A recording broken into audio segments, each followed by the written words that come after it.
What up, Juggalos? How y'all doing tonight? Yesterday I made a video, and in it I said that today I was gonna make a video about kind of my life and the addiction that I suffered with, in order to maybe help somebody out hearing my story, and maybe they realize that, you know, you can get away from it.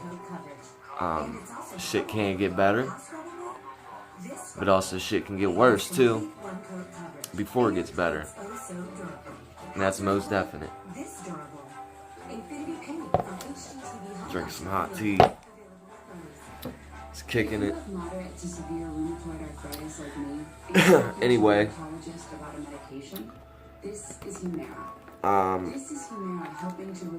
from the age of 15, I'm 26 now. So since the age of 15, 16, somewhere around there, I suffered with a few addictions. I suffered with alcoholism. I was a big, heavy drinker for about 5-6 years. I suffered from a pain pill addiction. I suffered from a heroin addiction. I also suffered from a CO2,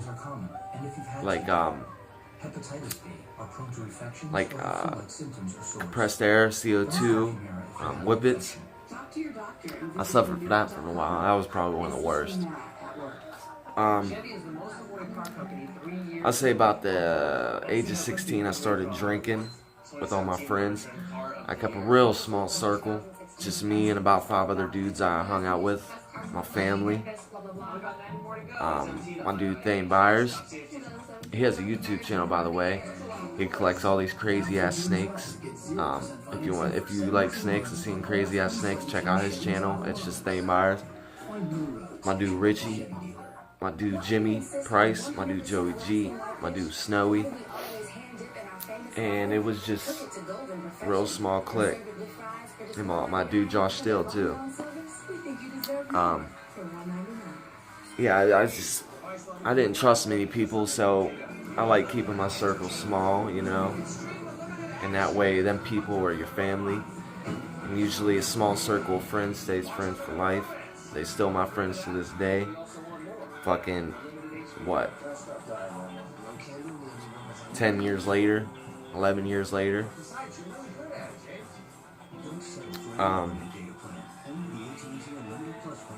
Yeah, from, like I said, the age of 15, I was drinking, hanging out with my boys, just going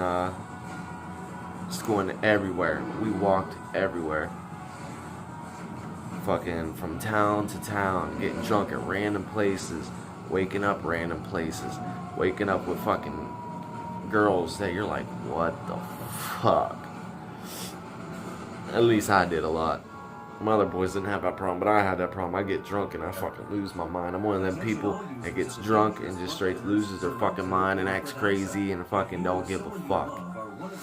And I woke up a few nights with some, like, Jesus Christ, what did I do? Yeah. And it was every night. Every night we'd be drunk. Every night we'd be partying. Every night would be a different place. It's just a crazy life. It was a crazy life for them couple years. You know, I was young, stupid.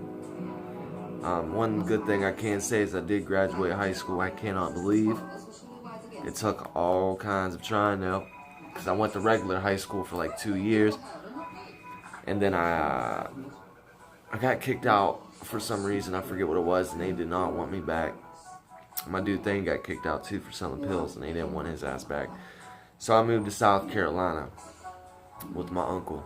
And I was going to try to make a better life down there, just get away from the drugs, get away from all the people I know, and just start over, get a job. But that didn't work out, because I'm telling you this right now, anybody that's suffering with addiction and you try to move somewhere, try to just get away, it ain't going to work, because your addiction follows you. It will. And if you're not ready to get clean, that shit ain't gonna happen. you'll move, you'll find a way to get high. When I moved to South Carolina, I couldn't really drink.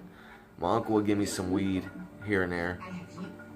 But at that time that I moved there, I really wasn't smoking weed anymore. I was just mainly concerned about drinking. And they knew how I was, so they would not let me drink. This was when I was like 16, 17. So I found a can of air duster. And I've heard before that you can huff that shit and it fucks you up. And yes, it fucking does. It puts you in a whole nother world. Air duster, do not fucking try it if you have not tried it. It puts you in a whole nother world. I mean, just out your fucking mind.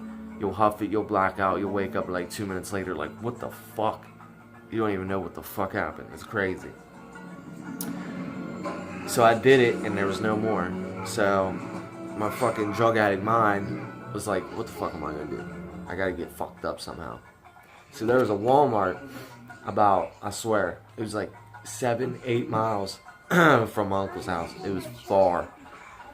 So my dumb ass woke up at 10 o'clock in the morning and walked all the way to the Walmart and back with no money. Mind you, I didn't have no money. I walked all the way to that Walmart to steal air duster. I didn't even know if they had the fucking shit. But I was going to walk there and I was going to steal it. And lo and behold, they had it. I stole 2 cans of it. So on my way back, I was huffing it, walking down the fucking road, huffing air duster in South Carolina. Didn't know nobody.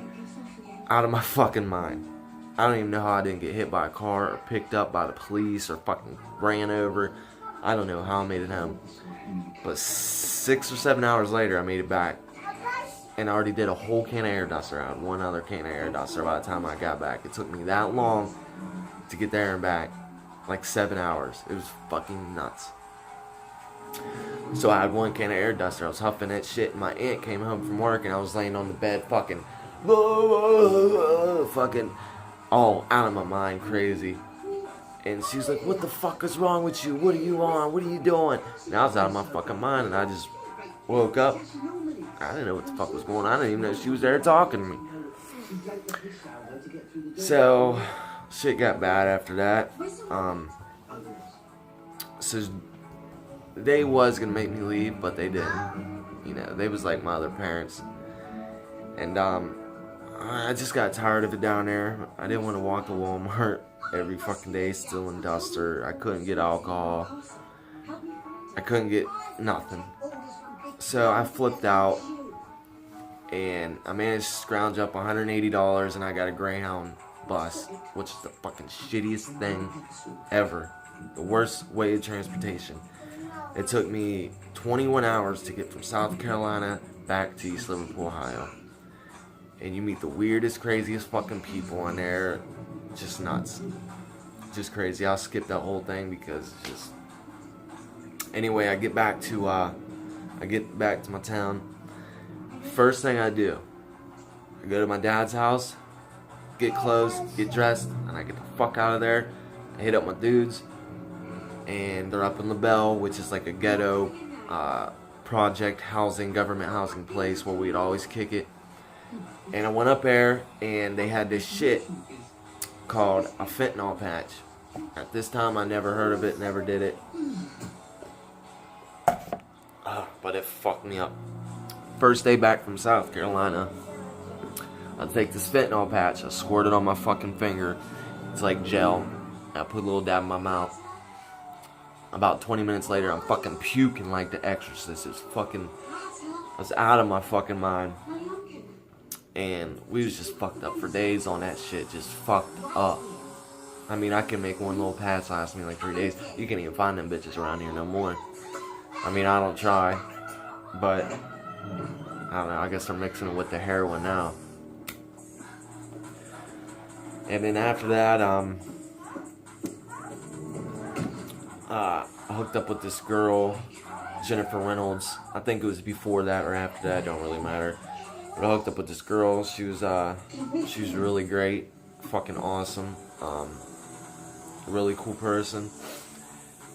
But at this time, I was fucking heavy into drinking, heavy into partying, heavy into getting fucked up out of my mind.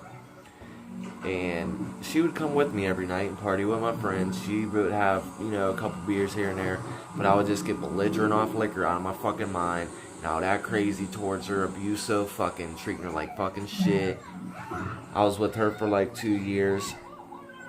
And the whole 2 years I just put her through fucking hell. I know I did. And today I am sorry about that. I fucked up. I was not the same person that I am now. I was a fucking straight up devil. Anybody that knows me knows how I was back then. I was fucking out of my mind. Yeah, but I ended up losing her like after 2 years. We went through a lot of shit together. Yeah, it's just, my alcohol years was just, it's the same story over and over again. Getting fucked up, getting fucking belligerent, liquor drunk, and acting fucking crazy. I used to fucking hang from bridges by my fingertips, fucking jump off bridges in the water, fucking get in the shopping carts like I did on Jackass, have my boys push me into fucking stop signs, and fucking jump off high shit, fucking broke my ankle one time. Just anything you could think of crazy. And at this time too, I was really fucking depressed. And I was never really like an emotional cutter, like people that cut themselves. I was never really like an emotional cutter. But whenever I get drunk, I get really fucking depressed about my life, because I would know that I'm going the wrong fucking way. I'm doing the wrong fucking things. I'm burning every fucking bridge that I have, and my life is going to nowhere. I'm gonna end up fucking dead or in jail. I did go to jail like 3 times. The longest I ever stayed was like 3 months though. Each time I went to jail was just on some fucking drunk, stealing out of cars for change, and just random drunk bullshit. It was mostly stealing out of cars and just being fucked up. But yeah, I lost my spot. But yeah, just it's just, it was just same story over and over again every day. Just being drunk, being fucking retarded, just doing all kinds of shit. But like I was saying, I get really depressed about just the way my life was going, and I've cut my arms really bad a few times. You can't see them anymore because I'm covered up with tattoos now. Yeah, you can't see, but I've cut deep. I cut 3 times right here on this arm, really fucking deep, like to the nerves and everything. And 3 times right here on the front of my arm. I mean, it was bad, blood everywhere. I remember the one time, this is like way forward, but I remember the one time I cut my arm. It was early in the morning, and I was drinking all fucking night. And it was early in the morning. The next day, I was drinking a bottle of Jägermeister, and something fucking set me off. And I just fucking cut my arm fucking 3 times with, them big ass long knives with the jagged edges on them. Yeah, I fucking 3 times cut myself. This is like when I had a new girlfriend after this. After that Jennifer girl I was saying, I had a new girl. Something happened between me and her brother was there too. And I fucking cut the shit out of my arm. And I took these light bulbs and fucking smashed them over my fucking head, and I was just blood everywhere. And they called the ambulance, and when the ambulance got there, the cops also came because of the situation.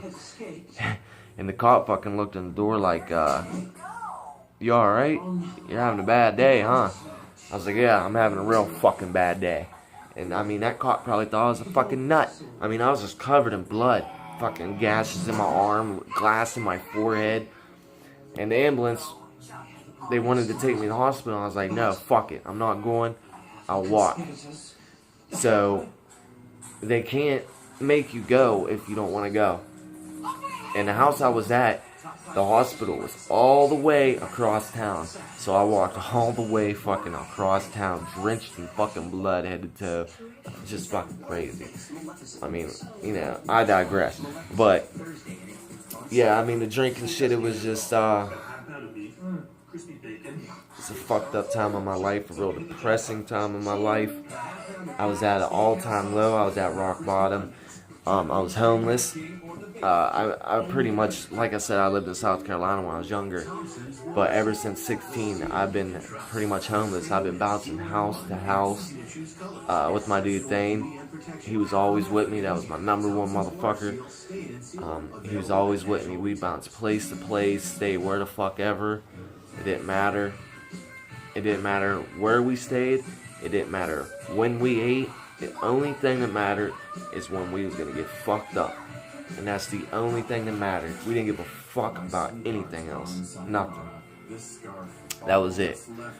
Our problem was how we get money to get alcohol. It was that bad.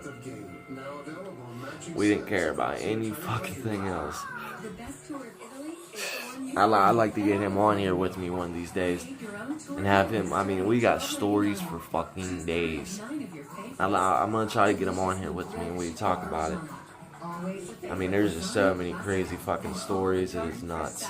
Some of the shit y'all be like, what the fuck is wrong with these dudes? I mean, seriously, we did some fucked up shit. Real fucked up.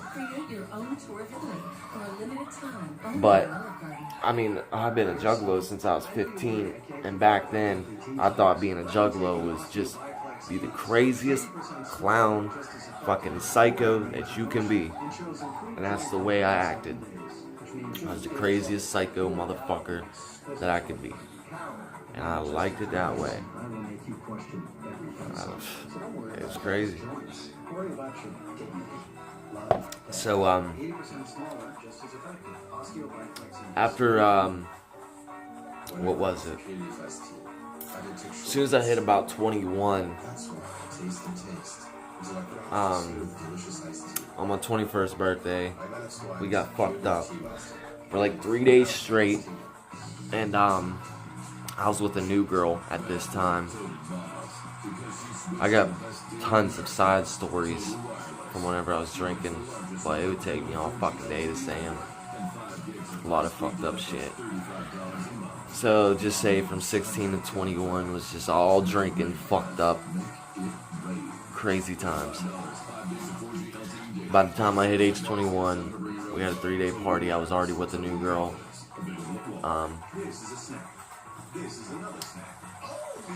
It's whenever I stopped drinking. A little bit after I turned 21, after my birthday, I'd say maybe a year or a little less later. I want to go back and I want to tell a story too. I had a friend, Corey, which I named my son after him. He was one of my best friends. I forgot to mention when I first started this video. I don't know how I forgot. But I had a friend, Corey. He used to always get fucked up with us. He was like a heavy metal slayer, fucking shredded the guitar. He was fucking the most kind person you would ever meet. He never talked shit about nobody. He's a really good dude. And he used to always drink with us. And he would get so fucked up. He was one of the people that get fucked up and just be like, fucking, we call it zombified. Because that's what he looked like. He walked around like, just trash. That's how he'd get. And I'm just saying this to show how bad that we was, that not even this would make us stop drinking. We was partying at this house one night, and I didn't really know the lady or the guy, but I was in the other room, Corey and a couple other people, and the lady and the guy that owned the house was in the kitchen with some other people, and I was in the living room with the girl Jennifer I was talking about and some other people. And my friend Corey comes walking in to the living room, and apparently the guy that owned the house either flipped out on Corey or pulled a knife on him or something and told him to get the fuck out. I don't even remember. I wasn't in the room at the time. Corey comes walking out. He goes to the front door. He turns around, and he said, "I'll see you all in hell." And there's been a lot of times before this where he would always storm out of a party, and I would go chasing him, and I would just walk with him and talk with him and spend the night at his house with him because I stayed at his house a lot. But this night it was different. He went to the door, he turned around, and he looked at me, and he said, "I'll see you all in hell." And something kept me glued to that couch. Like I was glued to the couch, and I was just looking at him. And it was the weirdest feeling. I remember that feeling. It was like I was stuck to the couch, and I couldn't get up. I don't know what it was. It was so weird. So about 10 minutes, about a half hour goes by, and we hear this train, the brakes squealing, and the horn honking a lot. And we go outside, and the train stopped. And I think we seen cops or something. I can't really remember. And come to find out, my dude Corey was hit by the train. The story, my dude Thane and this other girl ran down there and actually seen them pulled out from the bottom of the train. I don't think I could have handled seeing that. I didn't see it. I didn't want to see it. But yeah, he got hit by the train. Apparently he was passed out on the railroad track, sitting on the railroad track. And still to this day, I don't know if he committed suicide or if he really, because I know how he got when he got drunk. He was fucked up. I don't know if he just couldn't get up or if he committed suicide. The story is that he tried to get up but kept falling back down, tried to get up, kept falling back down. But I don't know this. We'll never know the true story of what really happened. But when it first happened, the cop came by and told us. The cop went by and told us, "Dude, be quiet." The cop went by and told us that he had a broken arm and he was still alive, and that was it. And come to find out a couple hours later that he didn't. Shh. Come to find out a couple hours later he didn't make it. He didn't make it. He was killed. Trauma to the head and probably a lot of other things, getting hit by a train. Well, there was a lot more damage. And not even that would make us stop drinking. Not even losing a friend. And I've lost multiple friends. I had a good friend, Scarecrow. He died from a drug overdose. My friend Corey was hit by a train. Just a lot of deaths. One of my best friends, Josh Still, his brother, killed himself, shot himself. Just a lot of tragic shit that happened when we was young. We was seeing people dying our age left and right. From drugs, from drinking, from suicide, from being depressed. We seen everybody die around us, and it still didn't make us stop. I don't think anything would have made us stop then. We could have all died off, one by one, until the very last person would have still been drinking. And I guarantee it. I guarantee it. That's how bad it was. It's just sad, man. When you're in addiction, you don't give a fuck about anything. You really don't. It's crazy. You don't care about anything when you suffer from addiction. It's fucked up. But yeah, but like I was saying, I had to sidetrack that because that's an important part. It just proves that when you have an addiction, you ain't gonna stop for nothing. If you do not want to stop, you ain't gonna stop. There ain't gonna be nothing that'll make you stop. But like I was saying, after I hit 21, a couple months later, maybe a year, I had my son. And I said I was going to quit. I was going to quit drinking. I was going to quit acting crazy. I was going to quit doing all that stupid shit. Because I didn't give a fuck about myself. I didn't care what happened to me. But now I have someone else to care about. I have another life I gotta fucking care about. And a mouth I gotta feed. Someone I have to take care of. So after I had him, I was still drinking. I'd say but I was still drinking probably for the first year. But I eventually quit drinking. And I failed to mention too that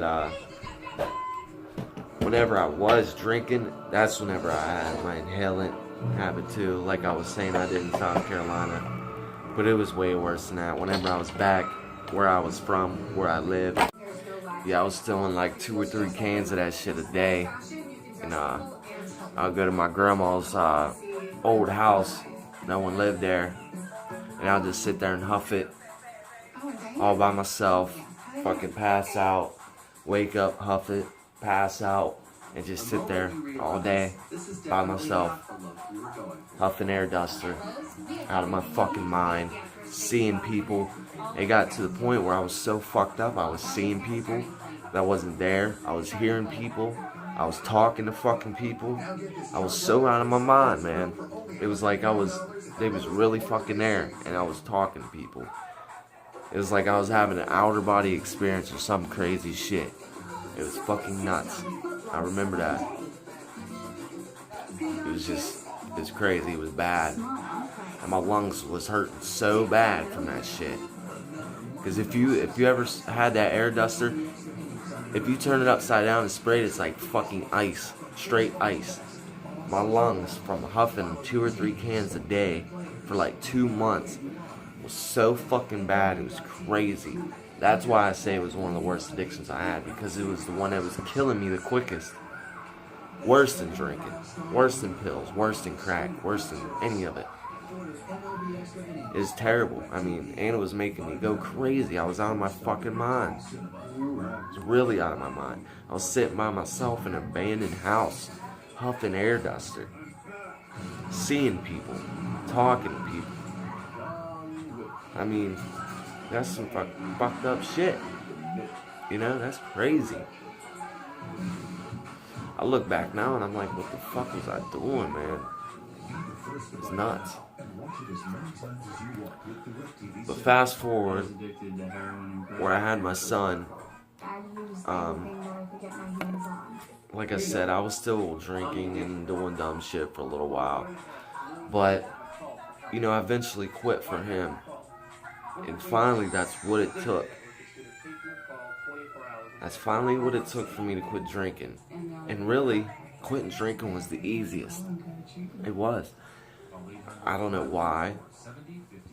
I thought it was going to be the hardest thing I would ever do. I thought it was going to be impossible.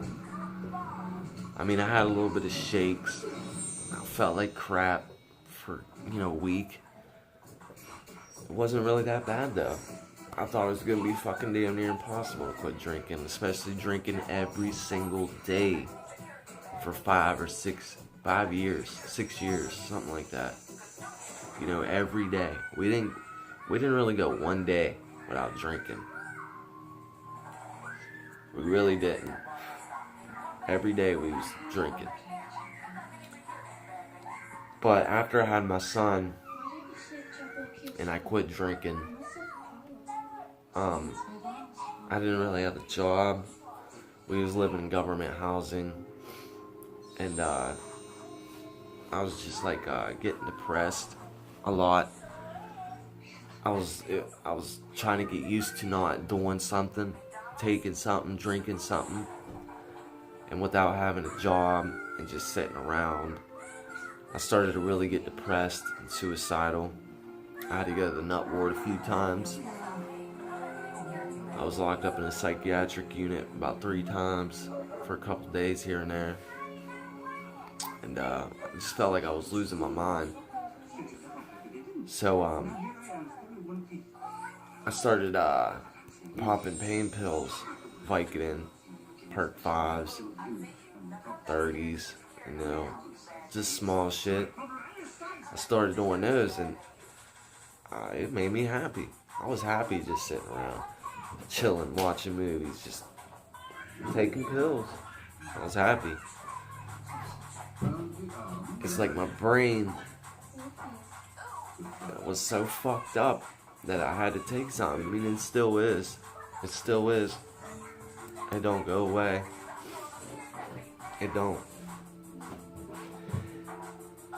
And I started doing pills, and I eventually found a job as a deckhand on the tugboats on the river. I live right by the Ohio River, and it's one of the best paying jobs around here.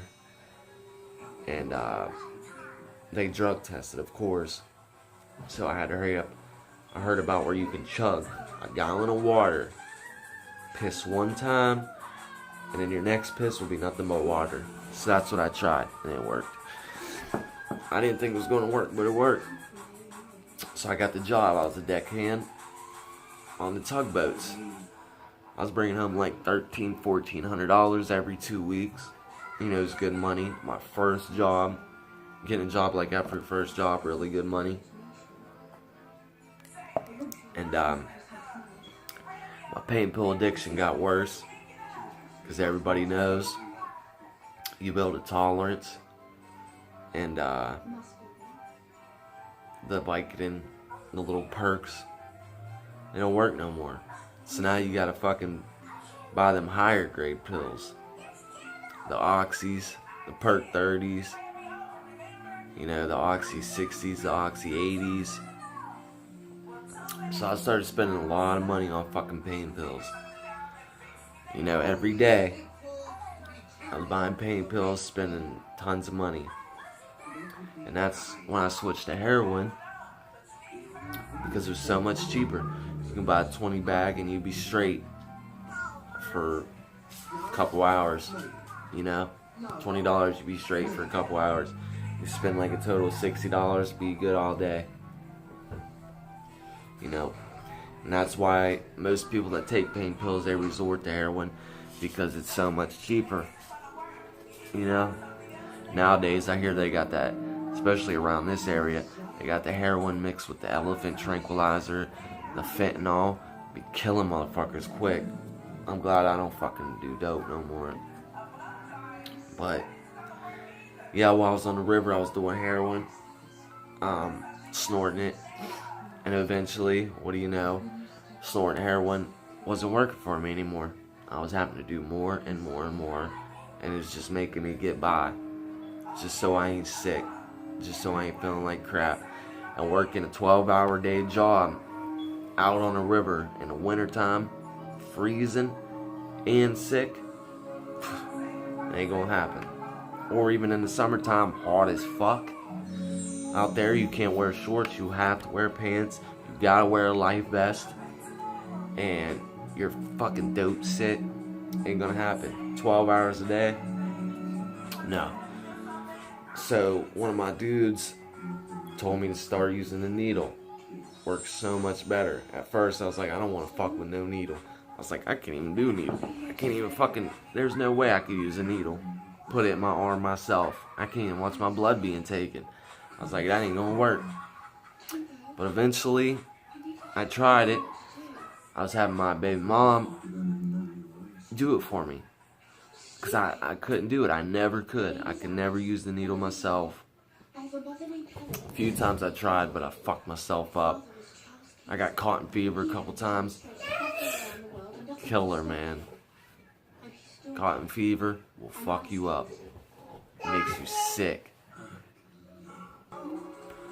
Yeah, but them few times I caught cotton fever trying to shoot myself up. Oh, it was the worst. Sick as fuck. It's real. Cotton fever, man, it sucks. A few times I fucking put big lumps in my arm, so I could just never do it myself. So I was having my baby mom fucking do it. I said, fuck it. I'm gonna try the needle. I'll have someone else do it for me. I won't even look. So I started using that needle. I was snorting the heroin for about, I don't know, a year, from the age of like 22 to 23. And then I started shooting it from the age of like 23 to, I don't know. It didn't last long whenever I was on the needle, because when I was on the river, I was always fucked up. I was snorting cocaine. I was shooting dope. And my life was just going to shit again. For the second time. And at this time, I've had my job for a year or so. So I started to accumulate shit. I got my own trailer. I got a car. I got furniture. I was starting to accumulate all this shit. And I was fucking up again. I was fucking doing heroin. I was snorting coke. I was smoking crack. And crack is an expensive drug. It really fucking is. Mixed with a heroin addiction, you ain't gonna have no money. I was getting like $1,300 every 2 weeks, like I said. But $400 or $500 of it was going to drugs. You know? And I had a kid to support. I had a step-kid to support. I had bills to pay. How the fuck am I gonna do all this shit? You know? I started fucking it up. I knew I was gonna slip. I knew everything was gonna fucking come crashing down on me. You know?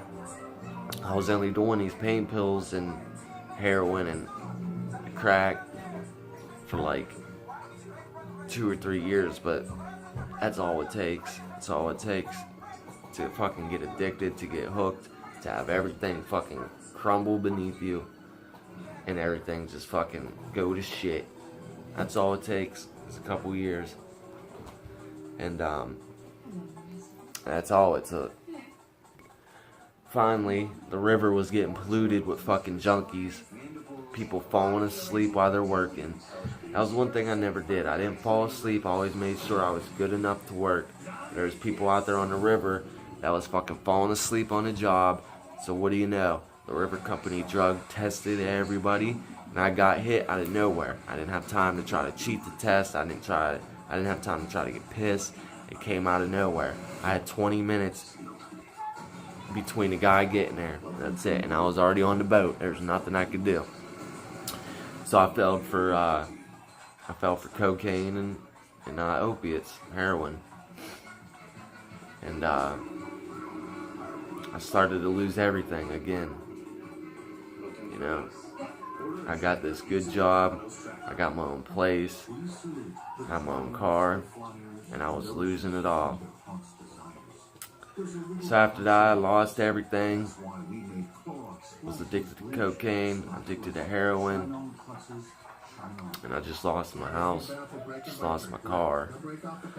And I was living back at my dad's house that I haven't lived at in years.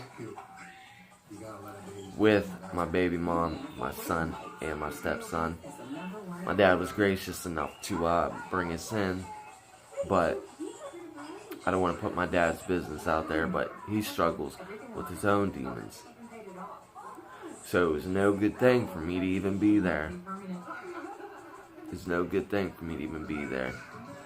Because I wasn't getting clean. I was still doing the same shit. But now, I don't have a job. Now I don't have my own place. Now I don't have a way to get around. Now I don't have money. So, it was hard to feed an addiction with nothing. So, I had to find another job, which I did at an envelope factory. And I said, fuck this, man. I said, fuck this. I gotta get clean. I was like, I did so good. I got a job. I got my own place, and I went and fucked it all up. Fucked everything up, and lost it all. I said, I gotta get away. I gotta figure out something. There's something I can do. And my brain is just a fucked up thing, man. I think just from drinking and doing so many drugs at such a young age will just fuck you up. It will. It'll fuck you up. And it'll ruin your life. If you have anything nice, you might as well just fucking throw it out the goddamn window, flush it down the toilet. You're gonna lose it all. I'm just being real. I am being real as it gets. If you suffer from an addiction, if you do drugs, or you're an alcoholic, and your head's fucked up, you're gonna lose everything you have, and everybody you have. And at the time doing the heroin and stuff and the crack, I didn't even hang around my friends no more. I kind of pretty much just cut them out. I didn't hang out with nobody. I just went to work, went home, got my drugs, and sat at home and was doing drugs. That's all I did. Chilled with my baby mom and my son. I wasn't that type of addict to go out and rob people. I wasn't that type of person. You know, maybe as an alcoholic too, I would have been, but just being an addict, that just wasn't me. I wasn't out on the street trying to sell it to fucking get it. I didn't want to go back to jail. Really, I just didn't want to go back to jail, so I wasn't going to go rob people. I wasn't going to go sell it. I wasn't going to go do this and that just to get it. I always worked for my drugs. I mean, that's fucked up to say, but I mean, it could have been worse. So, after I lost everything, I decided, So after I lost all that shit, I was like, I gotta get clean. There gotta be something I can do in order to get my life back on track.